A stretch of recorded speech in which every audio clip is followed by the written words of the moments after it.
Hey guys, hope you're good. Just dropping in with my sleep webinar. Don't know why that was such a difficulty to get out.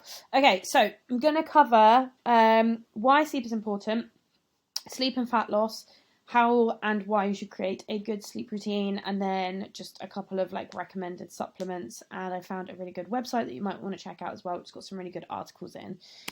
So, sleep.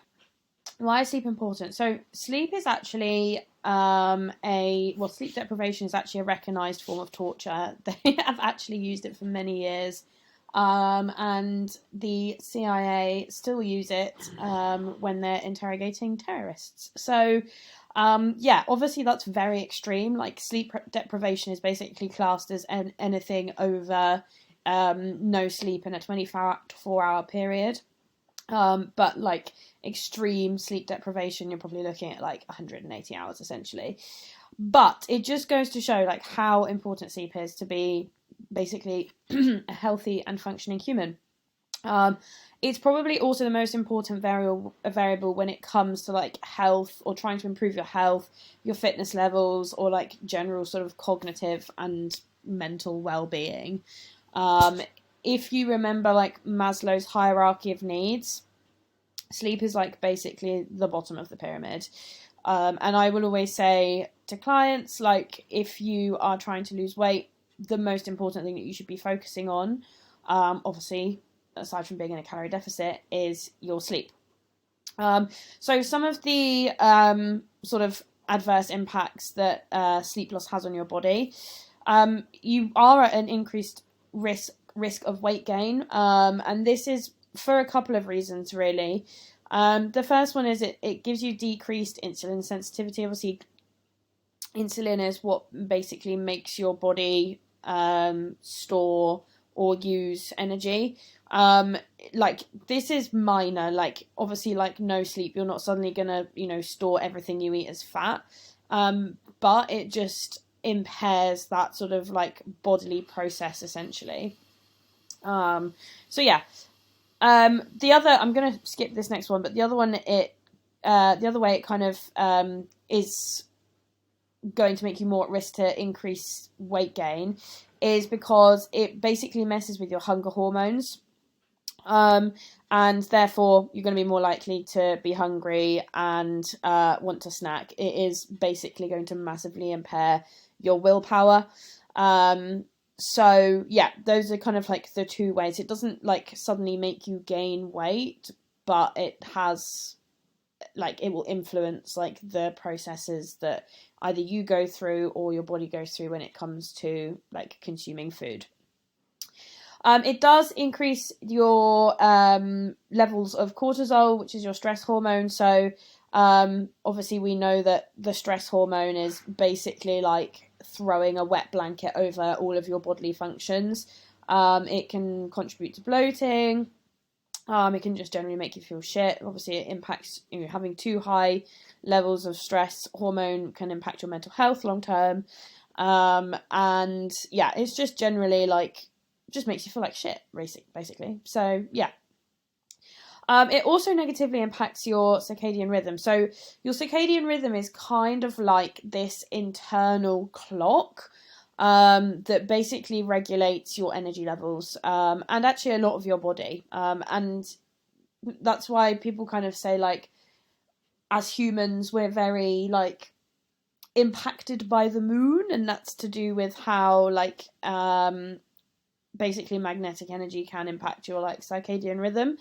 But it's essentially like a massive part of your mental health and just general sort of like bodily functions as well. Your circadian rhythm is essentially what makes you tired and what makes you sort of like awake. Which is why we generally always feel tired in the winter, because it's always dark and our circadian rhythm is obviously exposed to changes in light.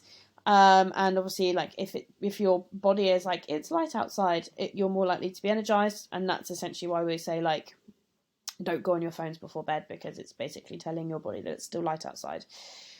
And then finally, I mean, you probably all heard me bang on about how sleep is like one of the most important parts of recovery, and like gym performance as well. Like, you know, you're much more likely to not be able to lift as heavy, or not want to go to the gym, or not have as much energy to, smash a 5K in your normal 5K time. It also massively impacts like the muscle growth and repair. When you sleep, basically there is a hormone released called human growth hormone, and that basically is what repairs and helps your muscles grow. If you don't have as much sleep, obviously you're not getting as much human growth hormone, and therefore you are going to find that your muscle growth and repair is just severely impaired. A good night's sleep basically should be anywhere between 7 and 9 hours. Women actually need more sleep than men. Some studies say it's by quite a lot. Some studies say it's by a good hour and a bit. Some studies say it's by 11 minutes. The irony is, of course, that women on the whole do get less sleep on a weekly basis than their male counterparts, which is a sick joke, really. But there you go. I'm not here to get into the feminist debate, because that is a story for another time. Okay, so sleep and fat loss. I've kind of, as I said, like already touched on it. Obviously, not having sufficient amount of sleep can really determine how much fat is lost, as well as how much muscle mass you retain whilst on a calorie restricted diet. So obviously, I just mentioned about how the human growth hormone is obviously released when we're asleep. Obviously, you don't have as much of that. It is going to basically mean that your muscle mass isn't as well retained whilst you're in a calorie restricted diet. So one study basically found that sleeping 5.5 hours a night over a 2-week period whilst in a calorie deficit, resulted in less fat loss when compared to sleeping 8.5 hours a night. I'm just going to pause 1 sec. Sorry, the old whitewash is kicking off in the washing machine. So basically this study found that by sleeping 5.5 hours a night over a 2-week period, it actually resulted in less fat loss when compared to sleeping 8.5 hours each night. And another study, there's loads of studies out there you can read. Literally, if you just type in like sleep study, it will throw so many articles at you. Another study basically had similar results where sleep was reduced by just 1 hour for 5 nights of the week, and that kind of actually showed that even sort of like with catch-up sleep on the weekend, it wasn't enough to sort of reverse the negative effects of sleep deprivation whilst you're on a calorie-controlled diet. And one thing I want to kind of mention is catch-up sleep is very difficult to do. If you are sleeping 5 hours a night, 5 days a week, sleeping 10 hours over the weekend is not going to, it doesn't even out like that. It actually takes you about 3 weeks to catch up on sleep deprivation. So if you had like 5 nights of 5 hours sleep, it would take you basically 2 weeks of essentially 10 hours sleep a night to basically play catch up. It's like Victoria actually had a really good question on one of my Q&As last week about like sleep banking in the same way that we'd do calorie banking, and unfortunately it doesn't work like that. So as I've kind of like briefly touched on, sleep does impact obviously our bodily processes when we are obviously trying to lose fat, but also like how we approach food as well. So as I said, like it influences our hunger hormones, leptin and ghrelin, basically makes us think that we're more hungry. Obviously, if you think about it from an energy perspective as well, if you think about your battery recharging overnight, if you're waking up and your battery is not fully charged, your body is going to look for ways to basically fully charge that body. Now, we get all of our energy from from food. So it makes sense that our, minds will be like, we need to eat more food because we're lacking in energy. And obviously, if lack of sleep is already making you hungrier, it's basically just kind of a recipe for disaster. Researchers found that areas of the brain responsible for reward, which is dopamine, are more active in response to food after sleep loss than compared to good sleep. So, for instance, that dopamine hit you get from having chocolate is going to be much higher when you're lacking in sleep, because your brain is basically sort of struggling already in terms of like, you know, it's caused a chemical imbalance in your brain, lack of sleep has. So your body is basically, you know, clutching at straws at this point in order to get those dopamine hits. But this explains obviously why sleep deprived people snack more, as well as obviously this point here, and tend to choose carbohydrate rich foods and sweet tasting snacks to get that quick energy source.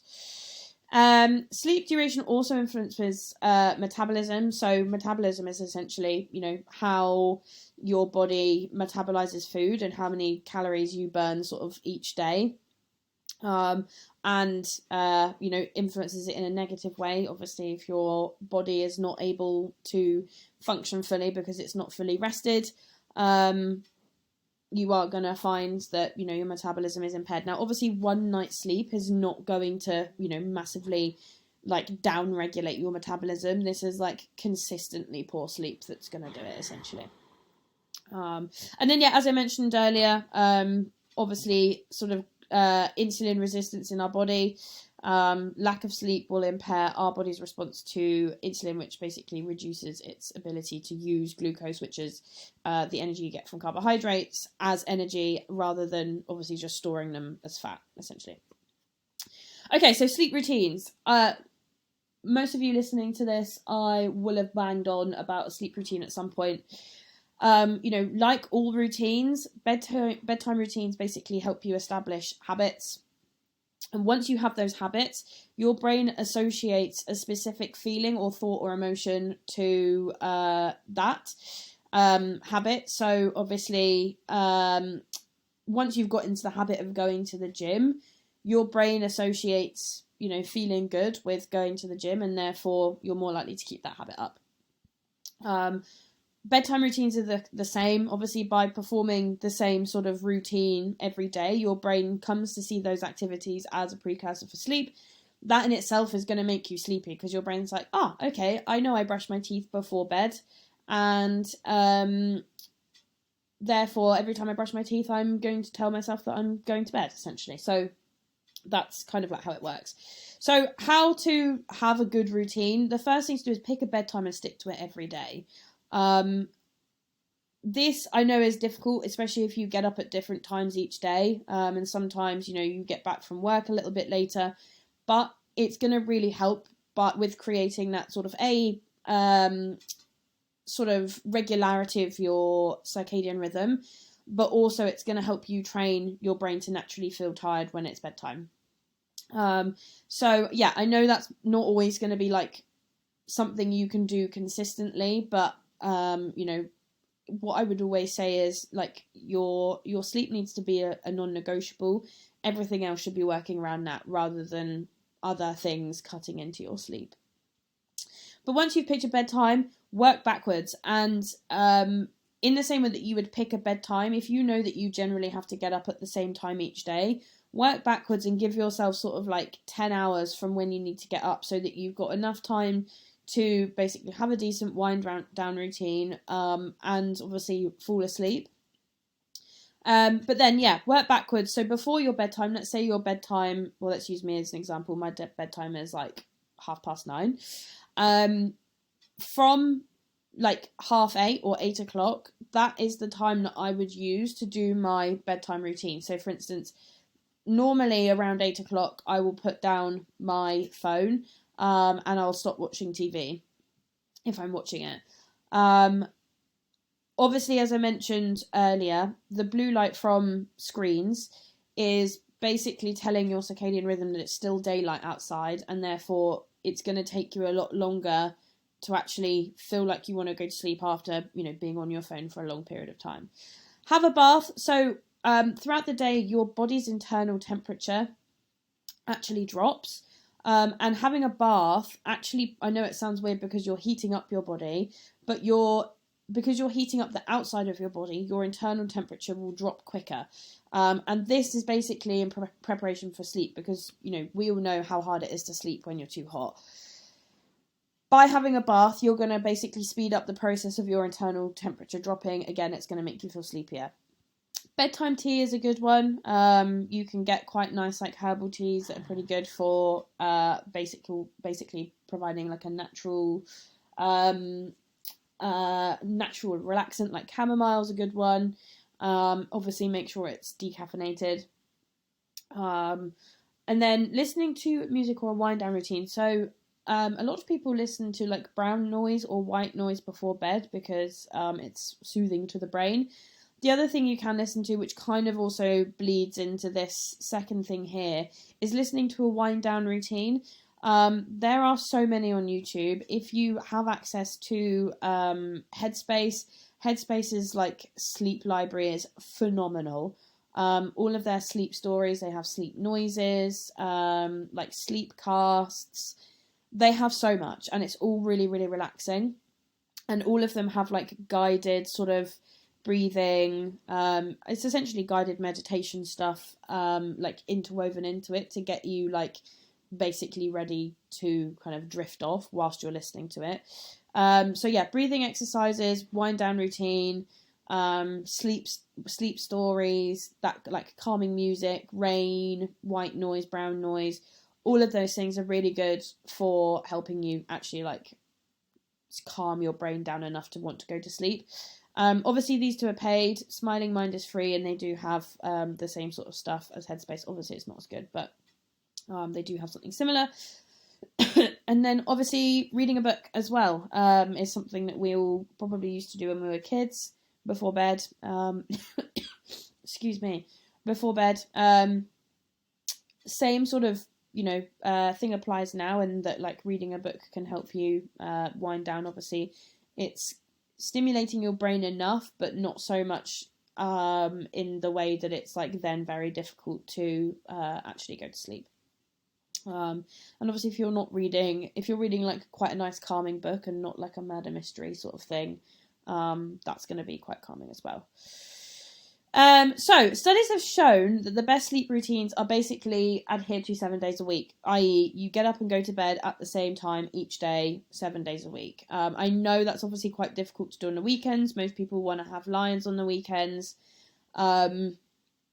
Some of you might even find that you can't have lions on the weekend because your body clock is telling you to get up at 5:30.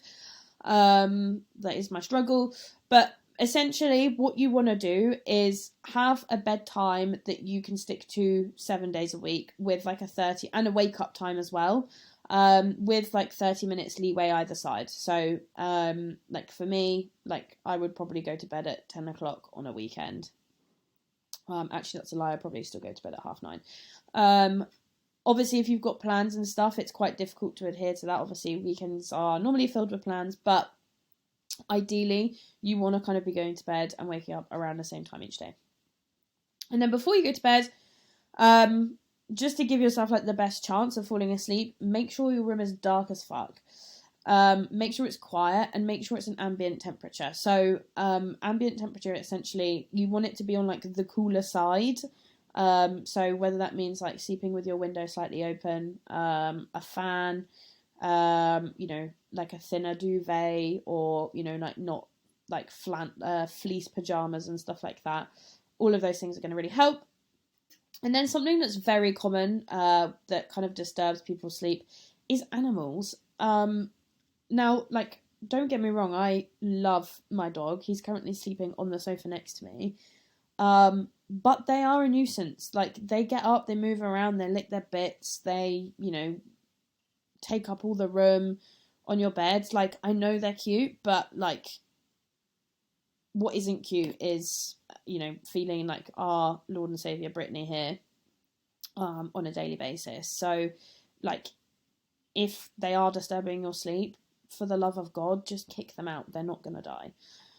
Okay, and then sleep supplements. So there's only really two that I would recommend. The first one is ashwagandha. Now I have been taking ashwagandha pretty much, well, I've only just stopped actually, but I've been taking it pretty much solidly for like a good few years. And I can actually testify to the fact that when I started taking it, my sleep quality improved by like 50%. So when I read this study, I was like, oh my God, 100%, like it's completely true. So ashwagandha is a really good one, and it comes in quite a few different forms. They have teas, they have pills, that kind of thing. I generally just take mine like an hour before bed. And yeah, it's basically like an adaptogen, so it essentially does good things for your brain, in short. But it helps you fall asleep faster, spend more time asleep, and as I said, from my own personal experience, it's definitely helped with my sleep quality. And in this study, 72% of people said that after taking ashwagandha for 6 weeks, their sleep was like 72% better. So yeah, love that. And then magnesium is the only other one that I would really recommend. It's a pretty much essential mineral, which we can get like a lot of through food.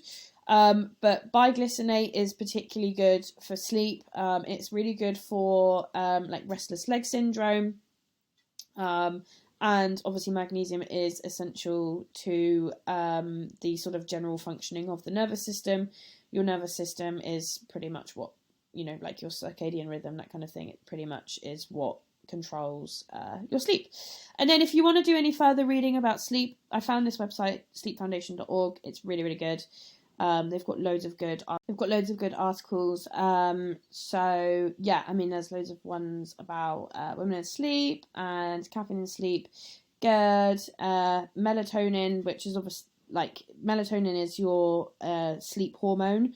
And obviously you can get it in supplement form. It's pretty heavy, and I'm pretty sure it's banned in the UK actually. But yeah, there's loads. It's got good stuff. You can do a quiz that can help you sleep better. Yeah, it's just ideal really. So 10 out of 10 recommends. Have a good look at this as well.